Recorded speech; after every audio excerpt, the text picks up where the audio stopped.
Hey, fellow babies, and welcome to the show Paul McCartney once called far better looking than a Yoko Ono girly calendar. It's the 42 show. That's not a hard win, though, is it? To be honest. So tonight on a big board of news. Tonight we got what have we got? I don't know. What have we got? We got some Trump dates. We got some medical chimpanzees. China and the Philippines have a ding dong in the waters. There's some antivirus news. What kind of what? Oh, not more mask protection and shit like that. GOP strippers and guns meet in a strange encounter, and the Simpsons make more predictions. We also got a story which is quite literally a load of bollocks. But before we're going to start off with EU news, and we're not talking about the European Cup. It's whatever that is. Yeah. The European Union jumped into action today and have agreed, finally, to start membership negotiations with Ukraine and Moldova, another step in the nation's long journey to move closer to the West and ditch Russia's influence. Belgium, which currently holds the presidency of the EU, said member states have agreed the talks will begin starting June 25th in Luxembourg. Ukraine applied to join the bloc less than a week after Russia invaded in 2022 February, and EU leaders acted with uncharacteristic speed in making it a candidate of June that year. But the process has moved a lot more slowly since then. Still, the opening talks sends another strong signal of solidarity with Ukraine on top of the huge financial support provided by the EU collectively. So leaders from the 27-nation bloc agreed that accession negotiations would start with both Ukraine and Moldova. And it's a necessary political agreement because this lays down the legal basis for real talks. Now, joining the EU ain't no like, oh yeah, woohoo, we're in, because you got to go through a lengthy process to align laws and standards with those of the bloc. You got to meet a host of economic and political conditions, including a commitment to rule of law and other democratic principles, right? And you got the initiation ceremony. Oh, that's true. Yeah, 75 slaps on the ass, but it's not real leather. It's pleather. It's okay. And this is good for Moldova, who's been nervously eyeing the invasion of Ukraine by Russia. So I'm hoping that this isn't going to be some, it's going to take 5 years, but we'll get there situation, and that it's a little bit more fast track due to the situation in the world that we're facing now. To be fair, it is European politics. They do seem to drag things out quite a long time. We'll see. Yeah, they seem to treat things like a cricket match. We just finished tomorrow. It's time to stop for tea and sandwiches. Mm-hmm. So hope for the best here, fellow babies. Let's see what happens. Yeah, absolutely. Quick couple of shout outs before I turn it over to Dunk for his first one here. Demetrius Siganovas had come in pre-show there. Direct donation on PayPal, $11. Thank you. Thanks for the lady who tried to help me with PayPal yesterday, but it looks like it's working now. Beer fund in Slava Ukraine. Fucking Russians. Like it very much. And then I just realized how to get some notifications from that coffee thing, and Doggy threw one in, and Dunk looks peckish with a little cheeseburger, and it's a play on one he threw in from last show as well, and it says get Dunk McDunks. So we're gonna get Dunk some burgers, and we'll watch Yoda Dunk eat them on air here. Oh dear. Oh no, you don't want to see that. That'd be embarrassing. We've also got a little one in from Aussie T there. Oh, Aussie T, yeah, a big heart with a thanks. Bob Doggy had a super chat in pre-show as well. Stay safe and no worries. And Acel had come in as a shill apprentice. So thanks, everybody. Over to you, dude. Wow. Have we got time for the news now? Yeah, I think so. Well, we're out. No, okay. No, this isn't a very, very funny story, but I'm sure some of you will find something to laugh about here. But at least 550 people have died during the Hajj pilgrimage to the holy city of Mecca in the scorching heat. Yeah, because temperatures over there rose to 51.8 degrees C. Or 125 degrees Fahrenheit for you Freedom Unit lovers. Yeah, that is hot. And that was in the shade. Right. So huge crowds of Muslims undertook the annual religious journey one of the 5 pillars of Islam. Hajj is a difficult task, so you have to exert effort and perform the rituals, even in the conditions of heat and crowding. I don't know what these tasks are. You got to do like handstands and roly polies or something. I hope they're allowed to bring water. I mean, well, yeah, no, not allowed to bring booze, that's for sure. Pilgrims used umbrellas to protect themselves from the sun, as Saudi authorities warned pilgrims to stay hydrated and avoid being outdoors during the hottest hours between 11 a.m. and 3 p.m. I mean, if you're stuck there and it's getting like 5 to 11, you're not going to go, right, I'm going to leave now, I'm going to get out there. Yeah, the crowds. I know. Just getting through that crowd would be like a photon trying to get out of the sun. It could take you 10,000 years. I mean, it's incredible. Stampedes, tent fires, and other accidents have caused hundreds of deaths during the Hajj in the past 30 years, and some 240 people reportedly died last year. But this year's pilgrimage began on Friday, and as usual, coincided with a religious holiday, Eid al-Adha. Yeah, sorry, any Muslims if I fucked that up. By the Journal of Travel and Medicine found that a rising global temperatures may outpace strategies to deal with the heat. Bigger umbrellas, maybe. But a Saudi health official, speaking on Monday before many of the reports of deaths were issued, said authorities had not noticed any unusual fatalities among the Muslim pilgrims amid the extremely high temperatures.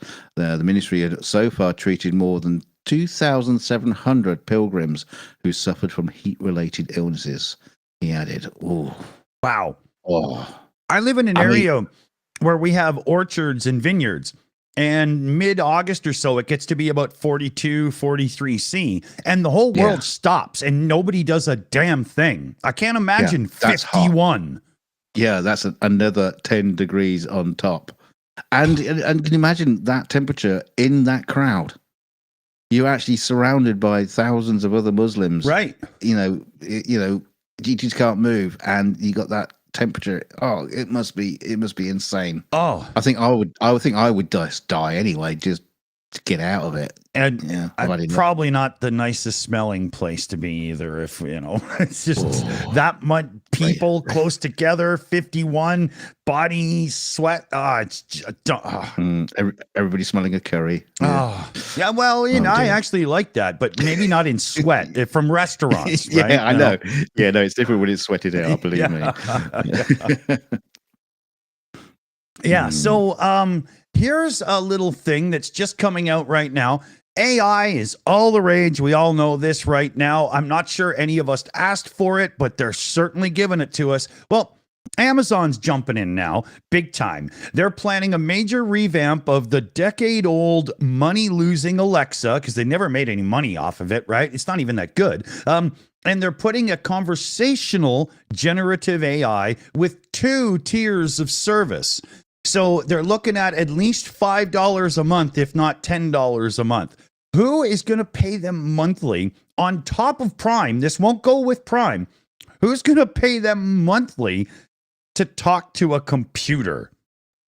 Right. I paid for the the $10 a month argument. Thank you very much. Yeah, exactly. Yeah, So it's going to be the first overhaul of this voice assistant Alexa since it came along in 2014.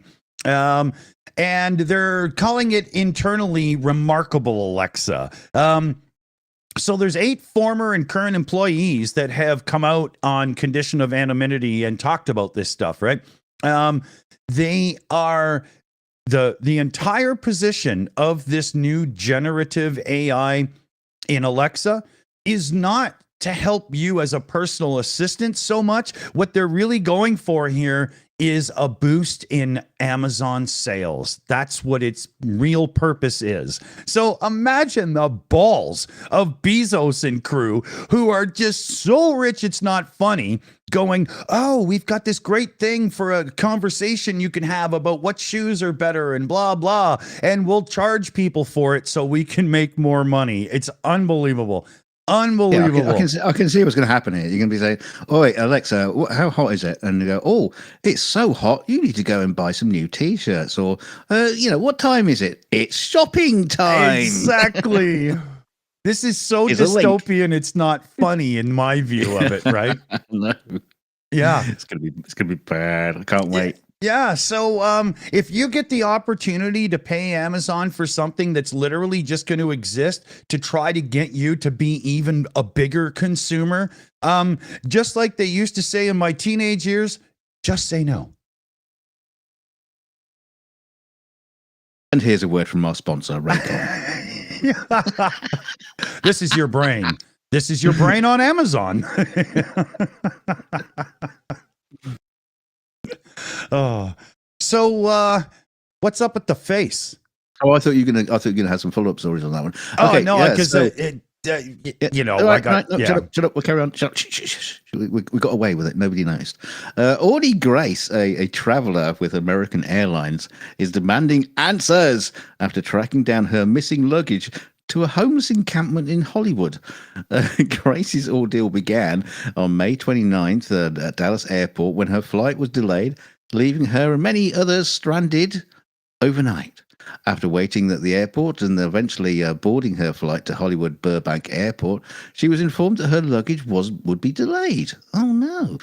Using an Apple AirTag placed in her suitcase, Grace was able to trace her luggage's unexpected journey from Dallas to Denver, back to Dallas, eventually to Burbank, and despite being assured by American Airlines her luggage had been delivered to her home, the AirTag revealed a different story, showing her luggage moving slowly down Western Avenue in Hollywood. Concerned, Grace went to the AirTag's location at a homeless encampment near Santa Monica Boulevard. What? And there she found her suitcase, which had been ransacked, with all her belongings, including jewelry, medicine, and items from Bali and Peru, scattered and missing. She managed to recover her items after paying the homeless man who had her suitcase. Grace How did he get it? I know. It's bizarre.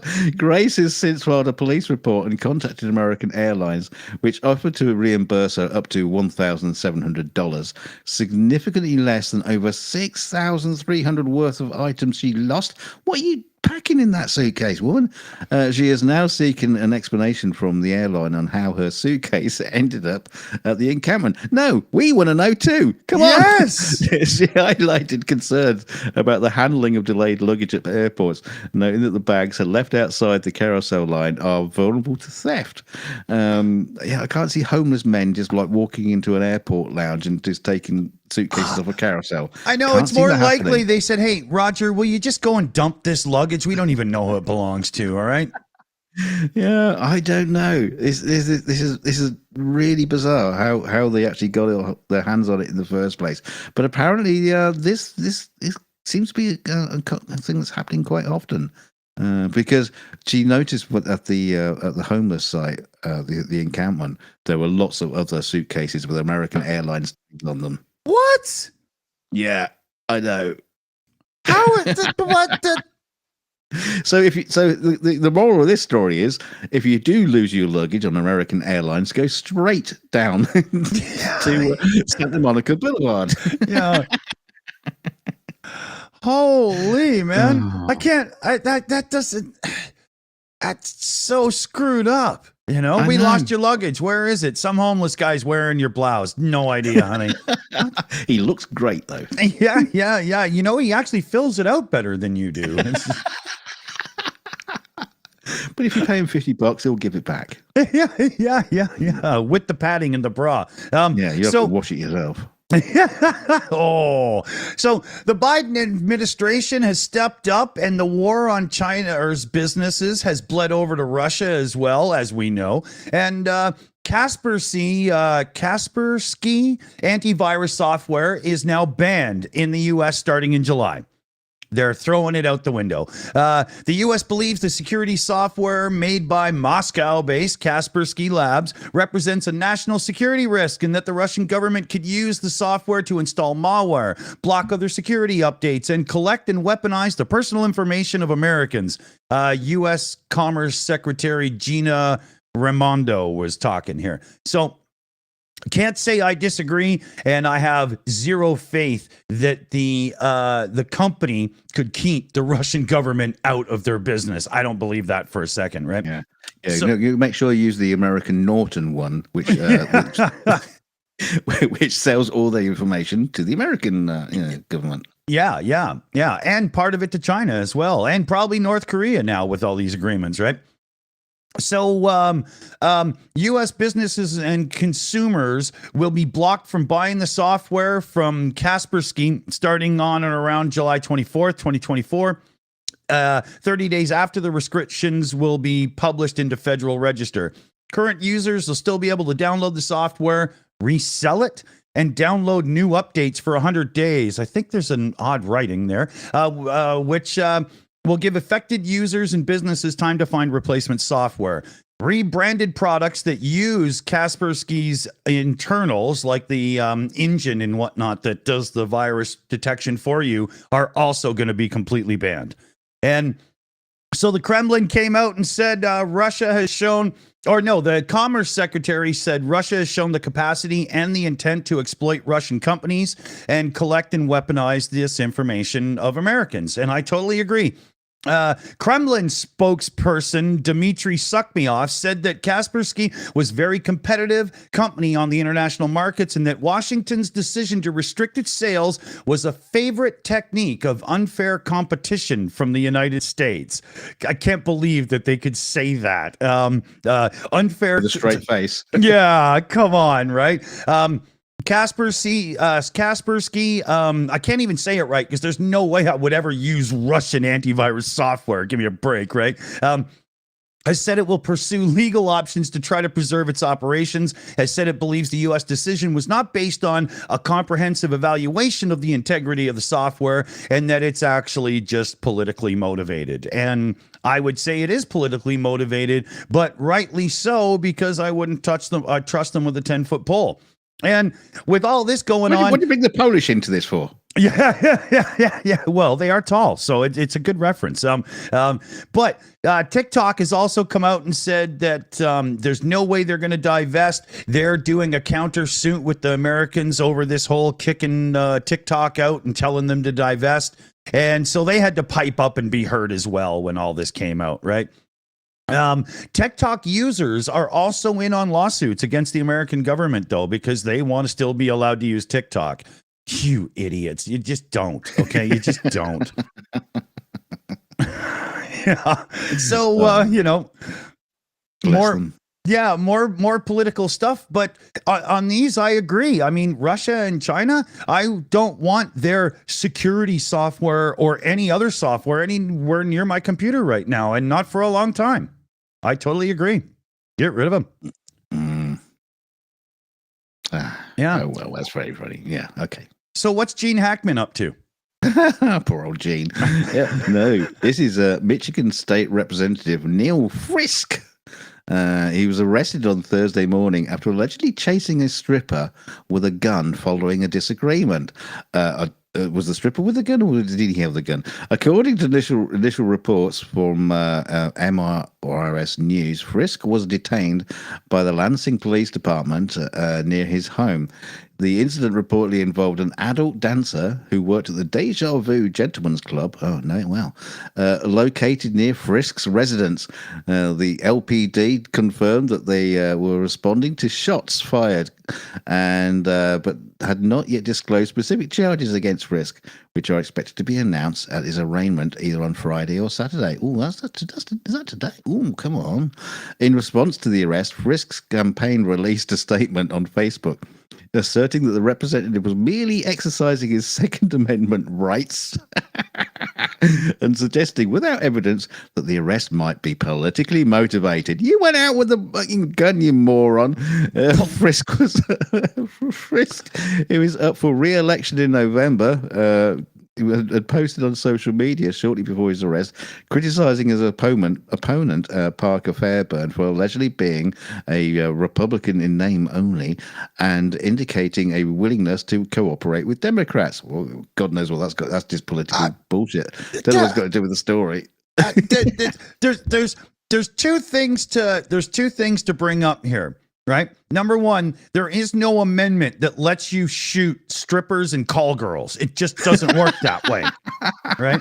And have you checked the you know? I'm pretty sure, right? I've been listening, and but number two is you can't then go and blame political parties for your actions. Frisk has represented Michigan's 107th district since January 2023 and is known for his far-right positions. He seems to be very liberal towards strippers, however. He is a member of the Michigan House Freedom Caucus and serves as its secretary. Recently, he spoke at a press conference and introduced bills aimed at addressing illegal immigration, emphasizing the need for state-level actions if federal efforts are inadequate. He mentioned nothing about strippers and guns, though. Strippers for everybody. Strippers and guns for all. Woohoo! There. You know what? We haven't done this in a while. Here, we got it. Where is it? Sorry, everybody. 1 second here. Where the fuck is the button? Maybe I got rid of it. Yeah. You have to mime it. Damn. I don't think I have it in the system anymore where Trump pulls out the guns and starts going, yeehaw! You know, here, we'll do this one. There, you know, at least it had the sound. I mean, honestly to God, it's like the details of this story are just missing. I want video. I want to see him chasing the stripper down the street. Yeah, he's probably wearing her underwear. Oh, my God. Oh, dear.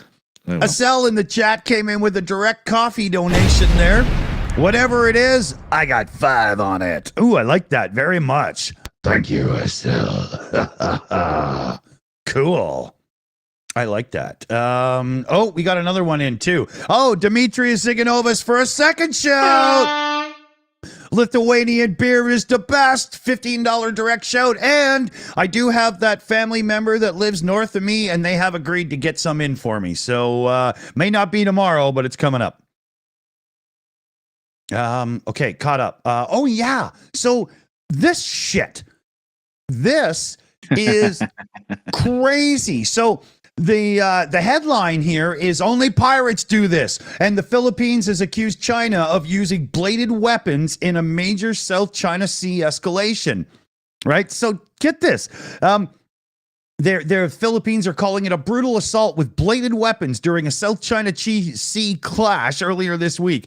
A major escalation in a festering dispute that threatens to drag the United States into another global conflict. That's probably not overreaching in saying either. So the Philippine military released some footage on Thursday showing the Chinese Coast Guard officers branding an axe and other bladed and pointed tools at the Filipino soldiers, slashing their rubber boat and a massive brazen act of aggression. They're both blaming each other for this, but I'm sorry, if I have to just read the headline and pick somebody, I'm going to go, Philippines probably didn't do it, China probably did, because look at the whole South China Sea thing, right? I think they were fighting over those barrels of rum that are in the water there. Yeah.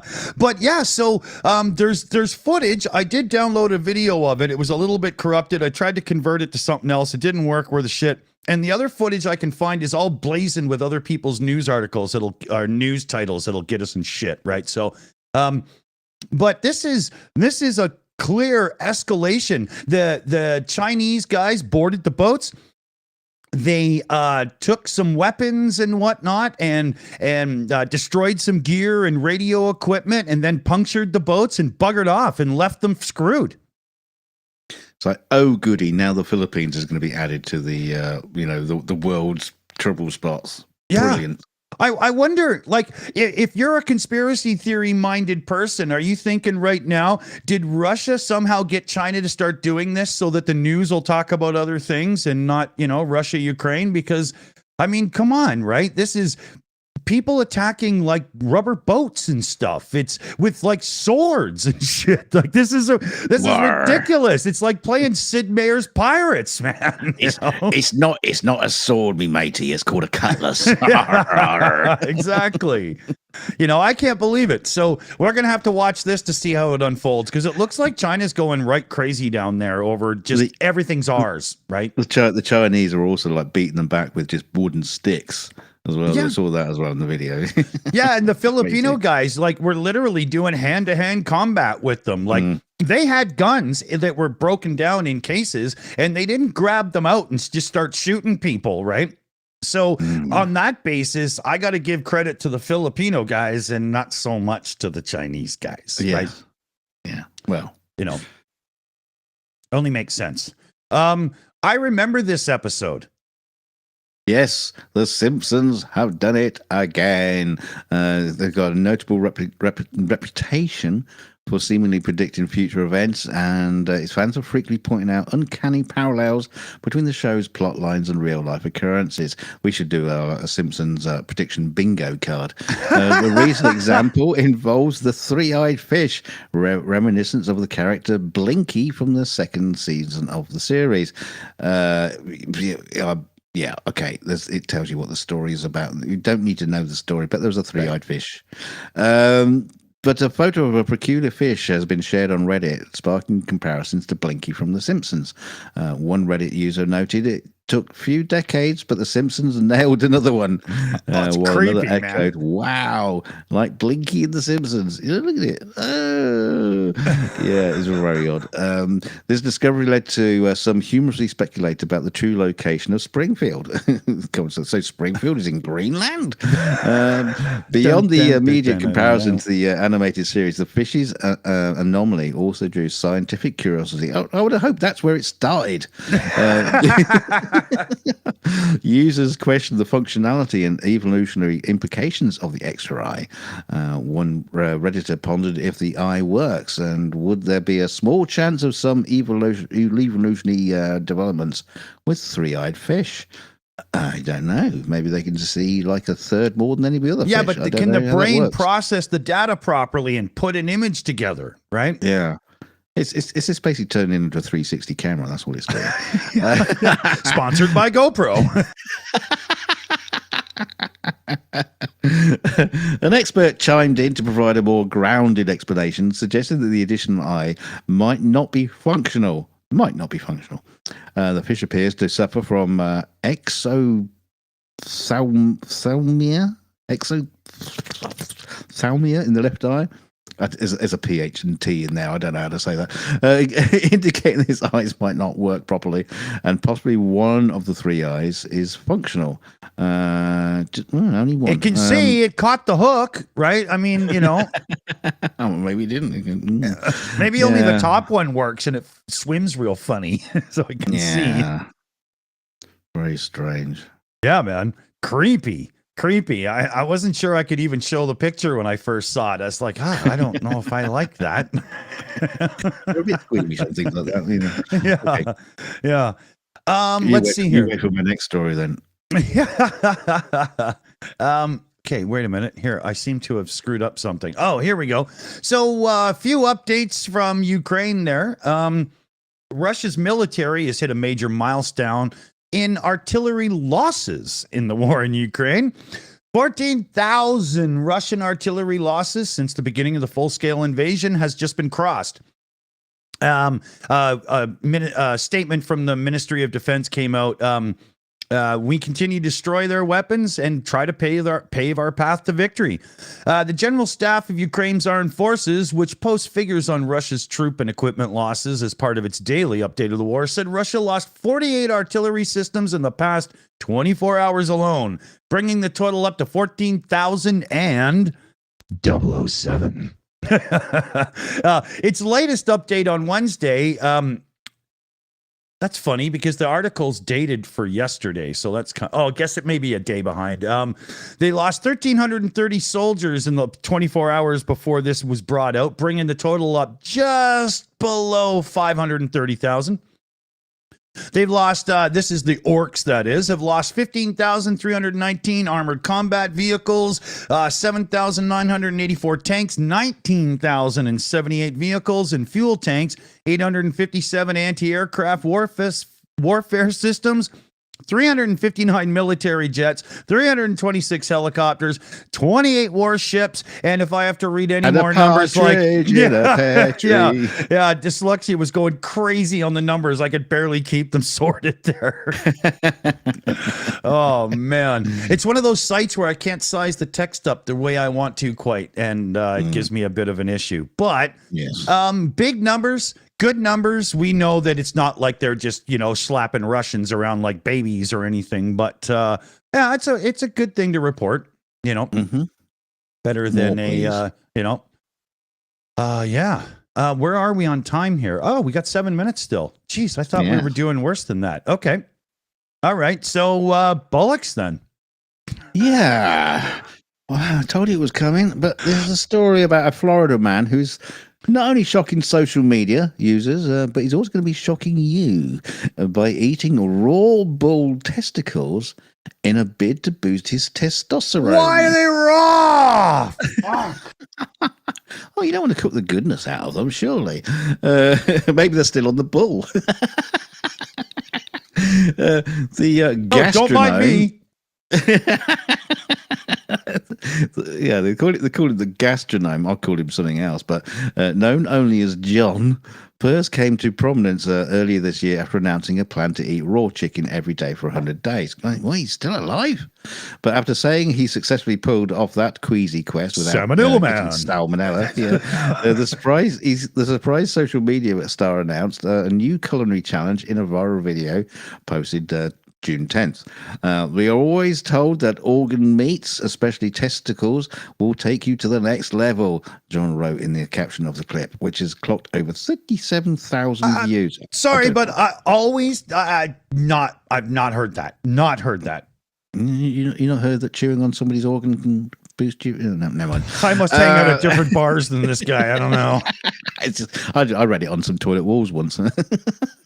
But yeah, it's how would eating the balls of a cow? Hang on, a cow? Bull? Hey, for a cow, you got some set of balls, honey. It's just he's done that wrong. He's got wrong to start. Anyway, he says, how would eating balls of a cow not make you have huge balls yourself? This is science we are here to test. I will be eating balls and updating daily on many aspects and how I feel physically and mentally. I eat chicken. I don't look like Dolly fucking Parton. Jesus Christ. You look like a turkey, though. It says it's unclear how long John plans to eat raw testicles, and he hasn't detailed any specific physical changes he's seen yet.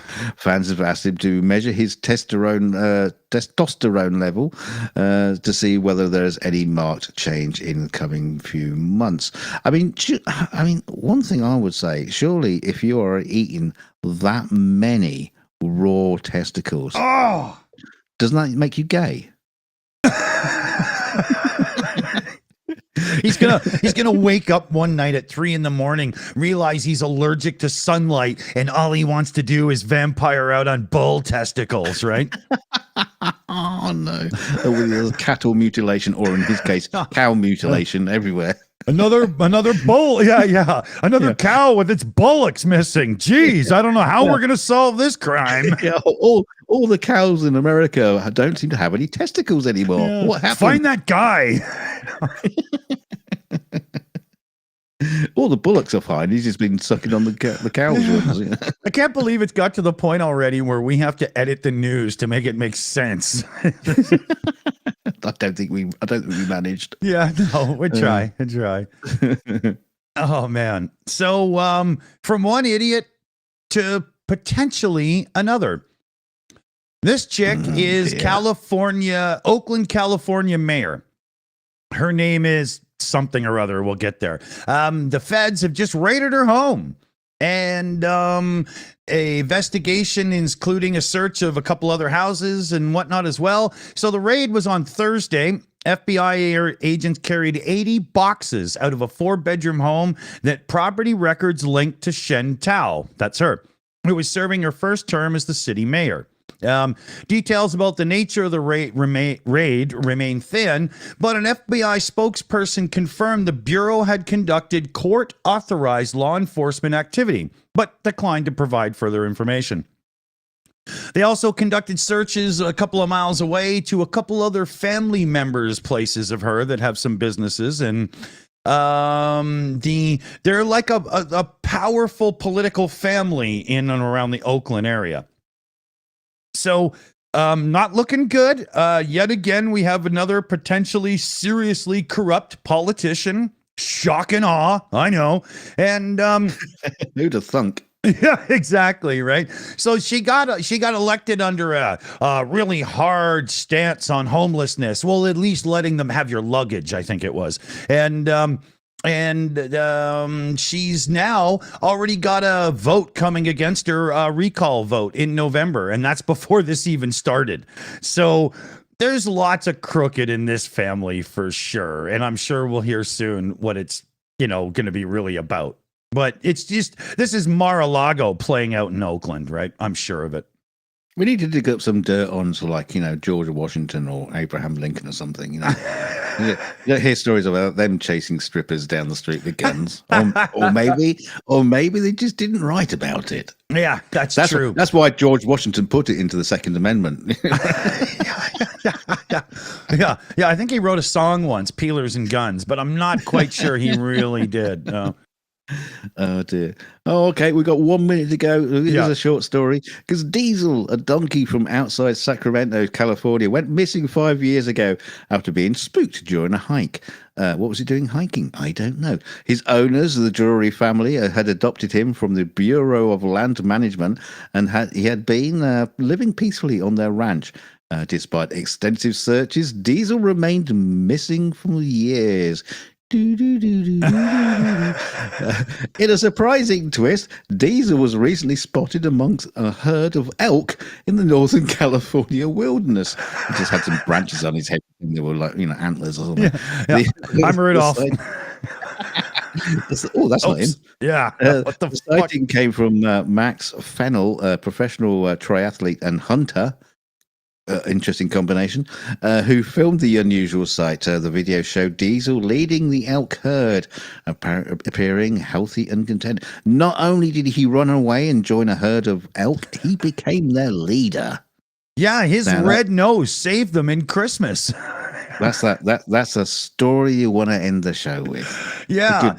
A good feeling story. So let's say our big thanks to the team and everything in the credits, and it's after show night, everybody. So grab a beer, roll yourself a fatty, and we'll see you in 5 minutes for an after show hangout. Yeah. Stop fat shaming. Skinny joints suck. And a big thanks to our team who help us do everything in the background, like, make sure we eat right and get our laundry done, and sometimes even take the fall on tax evasion. So we got Annette, PJ CNET, BME, Shayna Caldwell, Crazy Cat, and Super Chat Matt.